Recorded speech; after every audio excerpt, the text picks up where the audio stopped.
தவேக தலைவர் விஜய் மீது அண்ணனாக தாம் வைத்திருக்கும் பாசம் இப்போதும் குறையவில்லை என்றும் அவரது கோட்பாடு தவறு என்பதால் அதனை மாற்றச் சொல்வதாகவும் நாம் தமிழர் கட்சியின் தலைமை ஒருங்கிணைப்பாளர் சீமான் கூறியிருக்கிறார்.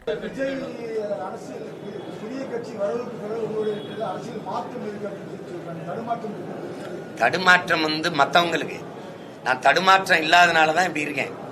எனக்கும் என் தம்பிக்கு இடையில அண்ணன் தம்பி உறவுங்கிறதுல பாசத்துல எனக்கு துளியும் இல்லை, அன்புல குறையில.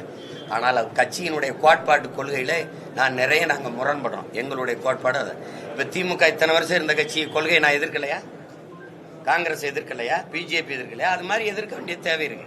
எங்களுக்கு ஒரு தத்துவம் இருக்கு, அதுக்கு அது ஏற்புடையது இல்லை. இப்ப எங்க அண்ணனை போய் எங்க அண்ணன் கமலஹாசனை நாங்க ஒன்னும் எதிர்க்கல. அவர் இப்பெல்லாம் கோட்பாடுன்னு ஒன்று வச்சுக்கிட்டு இது பண்ணல. அவர் நான் ஊழலை ஒழிக்க போறேன்டா அதான் முடிச்சிட்டாரு. விஜயகாந்த் ஐயா வந்தாரு, வறுமையை ஒழிக்க போறேன்ட்டாரு. மதச்சார்பற்ற சமூக நீதியில் இஸ்லாமியர் கிறிஸ்தவருக்கான இடஒதுக்கீடு இருக்கா இல்லையா? அப்புறம் அது மதச்சார்பற்ற சமூக நீதி எங்கிட்ட இருந்து வருது? மண்ணின் உரிமை தான் எங்க கொள்கைங்கிறிய.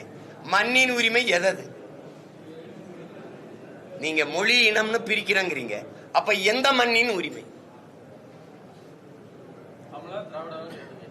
தமிழரா திராவிடம்னா எது திராவிடம்னு தெரியல.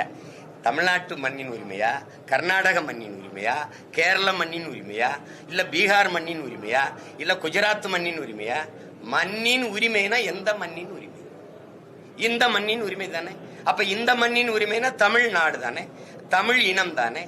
அப்ப இது மொழி இனம்னு பிரிக்கிறாங்கன்னா இந்த கோட்பாடு எப்படி இருக்கு பாருங்க. சாதி, மதம், மொழி இனம், பாலினம், நிலம் என்று பிரிக்கிறார்கள்னா இந்தியாவை மொழிவழி மாநிலங்களா பிரித்ததை நீங்கள் ஏற்கிறீர்களா எதிர்க்கிறீர்களா? இந்த கேள்வி எனக்கு வரணுமா வேணாமா?